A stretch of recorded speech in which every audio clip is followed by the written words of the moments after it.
My name is Randy Smith. I am the Donald W. Reynolds Chair in Business Journalism at the University of Missouri.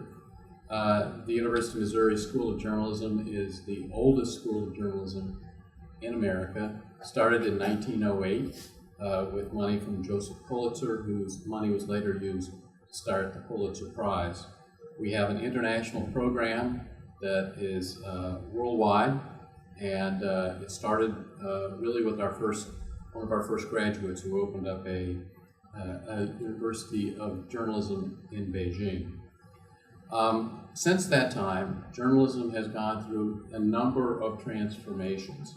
But the one thing that has remained pretty much steady has been the way in which we teach journalism.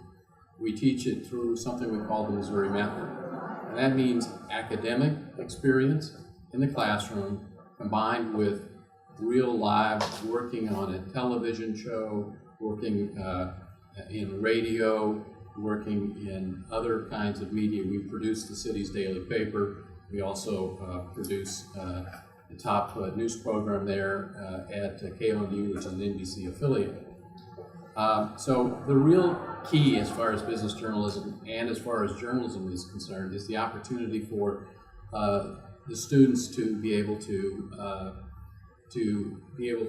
understand what they're doing, have a wide education, and also to practice it. Practicing it is so critical.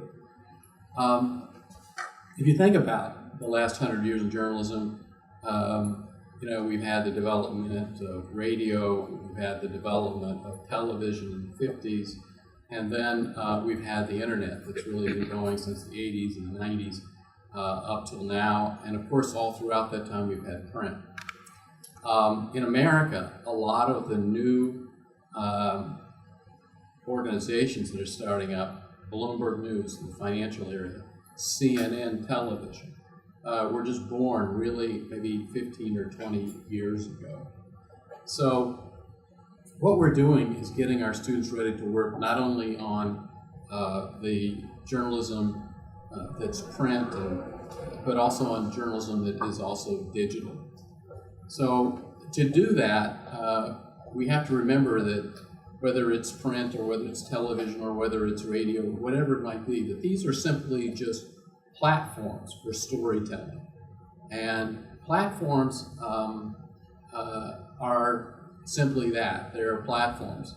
And they are continually going to be reinvented over the course of time. This happens to be a tremendous opportunity for innovation in America, and I think it will eventually be an opportunity for innovation in India. India is different than America. It's because of low internet penetration, what I understand 10 to 12%.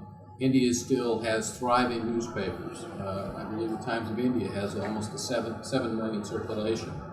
But as internet penetration grows and certainly cell phone and smartphone usage increases, you're going to see more people using mobile technology than ever before.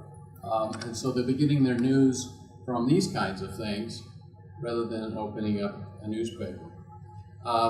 These are or switching on a TV show. These are the kinds of things that we're working with at the University of Missouri to show our students how to make that transformation. But the most important core is the ability to tell a story, understand the facts, and to tell the story accurately.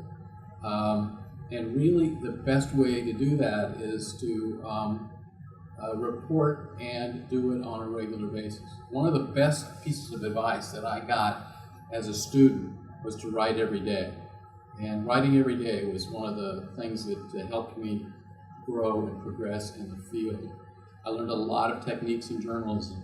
I learned a lot of skills outside of journalism, how to speak a couple of different foreign languages, and all those other kinds of wonderful gifts that I got from my university education. But the key thing was learning how to tell a story effectively.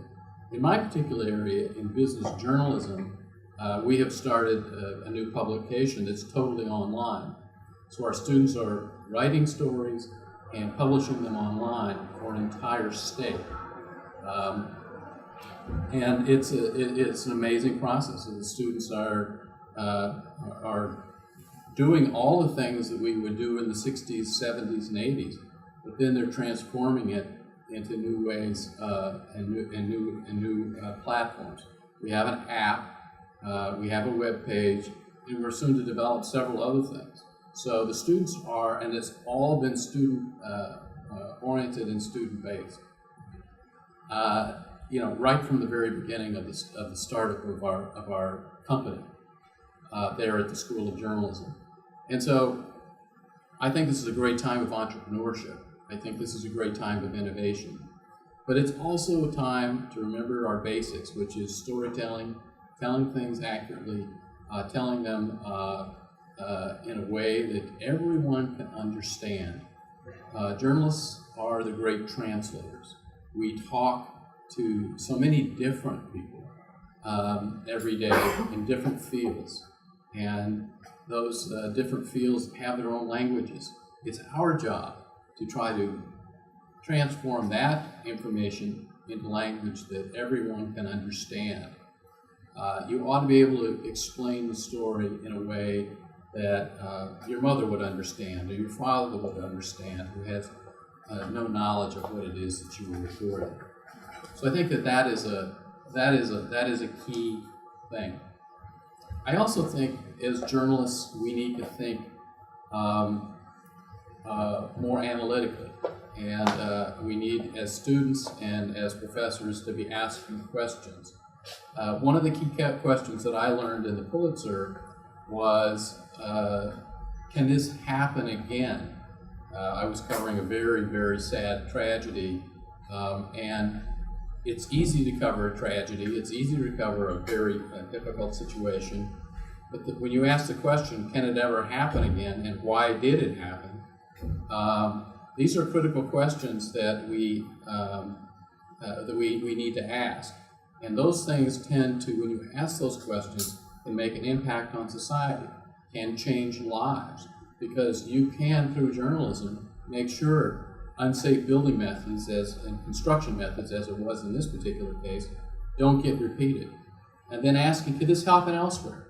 And see and find that yes, it could, and trying to make an impact as far as with the stories, so that you can actually change things and let citizens know things for the betterment, for their own betterment, so they don't go over unsafe bridges. So they do drive cars that have safety, have a variety of safety features to them. One of the things I might close with is that journalism is so critical to a democracy, and it's one of the reasons that I'm so excited about working here, because I think that democracy means that the people have to have accurate information. They have to have quality information. And so we can't have enough journalists out there. There's no way that we can have enough journalists out there covering everything that's happening. But we do need to cover the key things and do them accurately. And so this is a constant re-education of new journalists that are coming into the field, both in America and India, because a free press is so important to building a free country where people make the decisions about their future, and not governments. It is really a power that the people have when they are informed in a good democracy that journalism gives us. So I think that is an important thing. And I guess the one thing I would close with is that while I think there's a lot of opportunity for students to learn from us at Missouri in the journalism program that we have, which is the largest, I believe, in America, with so many varied faculty. I truly think there's a great deal that we can learn from you.